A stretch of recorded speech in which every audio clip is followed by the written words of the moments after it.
Bem-vindos de volta ao Esse é História, onde exploramos os caminhos que a história poderia ter tomado. Hoje, a gente mergulha numa única decisão, uma canetada de 1763 que poderia ter desenhado um mapa completamente diferente do Brasil. A pergunta que guia a nossa análise, com base nas fontes que recebemos, é: e se o Marquês de Pombal não tivesse transferido a capital de Salvador para o Rio de Janeiro? Olha, essa é uma pergunta que muda absolutamente tudo. Mudar a capital naquela época não era, assim, só uma mudança de endereço. Foi amarrar o destino político do Brasil ao seu novo centro econômico. Desfazer isso, nossa, não muda só a história do Rio ou de Salvador, muda o eixo de gravidade do país inteiro. Exatamente, é uma aposta gigantesca. E para entender o efeito dominó dessa decisão que não aconteceu, vamos dividir nossa conversa em 3 partes, basicamente. Primeiro, vamos analisar o momento da escolha, que no nosso cenário alternativo cria um Brasil, digamos, de 2 cabeças. Depois, a gente vai ver como essa divisão vira o jogo do poder durante o Império, consolidando uma força nordestina. E por fim, vamos explorar como essa rachadura deixou marcas profundas, cicatrizes que doem até hoje, já no século XX. Ok, vamos começar então. Meados do século XVIII, o poder ao Nordeste açucareiro, né? A base da colônia há 200 anos. Mas aí, o ouro de Minas Gerais vira a mesa. De repente, o eixo econômico se desloca todo para o Sudeste e o Porto do Rio de Janeiro vira a porta de saída de toda essa riqueza. E aqui tem um detalhe que as fontes deixam muito claro e que é fundamental para a gente entender a cabeça do Pombal. A mudança da capital em 1763 não aconteceu no pico da produção de ouro, pelo contrário. Ah, é?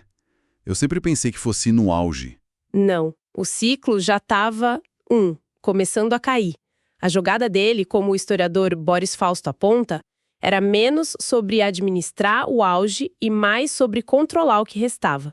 Ele queria fechar o cerco ao contrabando, cobrar impostos com mais eficiência e, principalmente, projetar força militar no sul por causa da briga com a Espanha pela região do Prata. Era uma medida de centralização, bem no estilo dele. Bem no estilo dele. E é aqui que a nossa história muda de rumo. Na narrativa que a gente tem, o Pombal, que era um sujeito muito prático, olha para os números. Portugal ainda está se reconstruindo do terremoto de 1755. Um desastre financeiro e humano. O custo de mover uma capital inteira, com palácios, tribunais, tudo, é uma fortuna.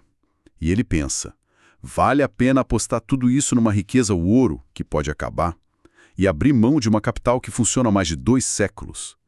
Na nossa linha do tempo, ele decide que não. E a solução alternativa que ele encontra é o que dá o tom de toda essa história que a gente vai contar.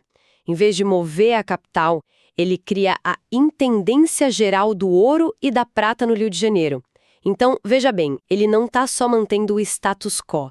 Ele está, de propósito, criando 2 polos de poder. Uau! Salvador continua como a cabeça política, o cérebro administrativo. Mas o Rio se torna o punho militar e o cofre econômico, com um governador que responde direto a Lisboa em assuntos de defesa e finanças. É uma divisão de tarefas calculada. Então ele basicamente cria um rival para a própria capital. É como plantar a semente de uma futura disputa de poder, de caso pensado. Exatamente. E a tensão é imediata. Imagina as consequências. Em Salvador, a elite do açúcar deve ter respirado aliviada, com seu status de Roma Negra garantido. Mas e no Rio? A decepção de não virar capital deve ter passado rápido quando os navios com dinheiro e soldados começaram a chegar, né? Passou muito rápido. O Rio se molda com um caráter diferente. Não é uma cidade de cortesãos e burocratas, mas sim de fiscais, de comerciantes ricos do ouro, de oficiais de alta patente. É uma cidade mais pragmática, mais dura. Certo, vamos explorar isso. Como que essa divisão molda as pessoas, as identidades regionais.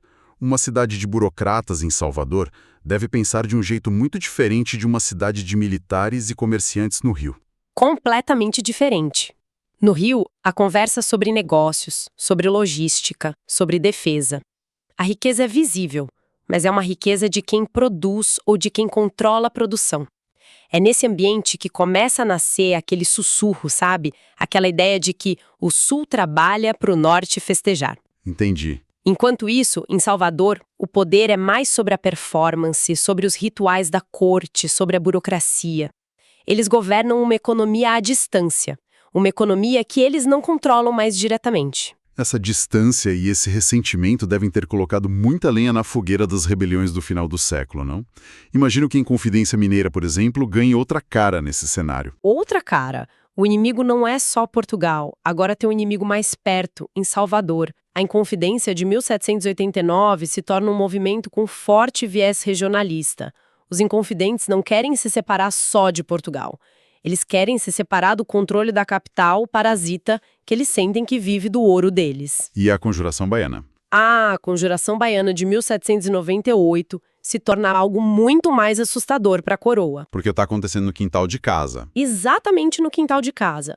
Uma revolta popular, com ideias sobre o fim da escravidão, acontecendo debaixo das janelas do palácio do vice-rei. É uma ameaça existencial para a aristocracia do açúcar que sustenta o poder. Por isso a repressão é brutal, desproporcional. É um recado. O século XVIII termina com o Brasil rachado ao meio. Perigosamente fraturado. E com o palco montado para um choque ainda maior. E aí, em 1808, o maior choque de todos. A família real inteira, fugindo de Napoleão, desembarca na colônia. Na nossa história, eles foram para o Rio, o centro econômico e militar mais dinâmico. Mas, neste cenário, Dom João, que era um homem do antigo regime, assustado, conservador, ele faz a escolha mais segura. Ele vai para a capital estabelecida, para o centro do poder tradicional. A corte se instala permanentemente em Salvador. Em Salvador. Uau! Isso é uma virada de jogo completa. Da noite para o dia, Salvador não é mais a capital de uma colônia. É a capital de um império global que se estende de Portugal a Angola. E tudo muda, imagino. Tudo. A abertura dos portos beneficia diretamente a elite do açúcar e do tabaco. As grandes instituições do império são fundadas lá. A primeira escola de medicina, a imprensa régia, com a Gazeta de Salvador, a Biblioteca Real. O poder não só fica no Nordeste, como ele se aprofunda, se consolida nas mãos da sacarocracia. Sacarocracia, gostei do termo. Pega perfeitamente a ideia de que o açúcar não era só um produto, era a base de todo o poder político deles. E agora eles têm acesso direto ao rei todos os dias. Isso redefine completamente o caminho para a independência. O Dia do Fico, por exemplo, onde acontece? Acontece em Salvador. Dom Pedro é pressionado pela aristocracia do açúcar, que não quer nem sonhar em voltar a ser colônia e perder o status que conquistou. E o famoso grito? Esquece o Ipiranga. Não tem viagem a São Paulo. Onde o poder está, é onde o ato simbólico acontece. Provavelmente durante uma parada militar em Salvador, talvez no Campo da Pólvora. É o grito da Bahia. O grito da Bahia. O Império do Brasil nasce com um sotaque nordestino inconfundível. O que nos leva a um segundo reinado, completamente invertido. Dom Pedro II governa de Salvador e sua base de apoio são os Barões do Açúcar. Isso significa que a defesa da escravidão se torna ainda mais ferrenha, né? Porque é o pilar que sustenta seus aliados. Exato. Enquanto isso, no Sul, os Barões do Café estão construindo um império econômico gigantesco, mas sem poder político correspondente. É uma bomba relógio. E como essa bomba explode? Ela explode em várias áreas. Um bom exemplo é a construção de ferrovias. O governo imperial em Salvador financia projetos no Nordeste.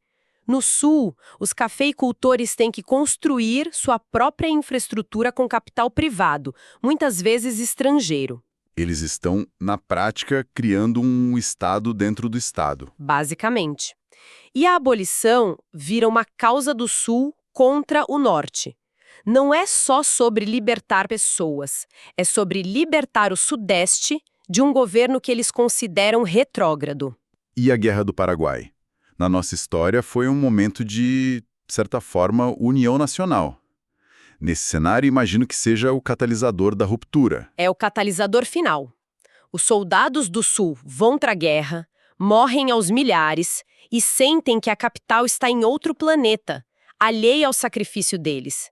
O exército volta da guerra transformado, com uma identidade sulista fortíssima e um ressentimento profundo contra o que eles veem como a coroa baiana. Eles olham para a modernidade de São Paulo e não entendem por que devem obediência a Salvador. Nenhuma. Então o exército volta com uma agenda. A ideia de república deixa de ser um sonho de intelectuais e vira um projeto de poder do Sul, com apoio militar e econômico. A gente já consegue sentir o ponto de ruptura chegando. E ele chega.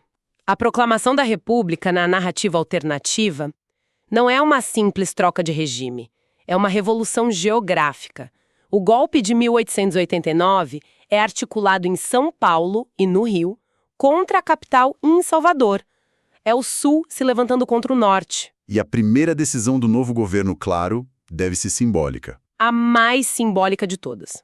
Mover a capital. Mas não para o Rio, que é visto como parte da engrenagem militar econômica, mas não como cérebro.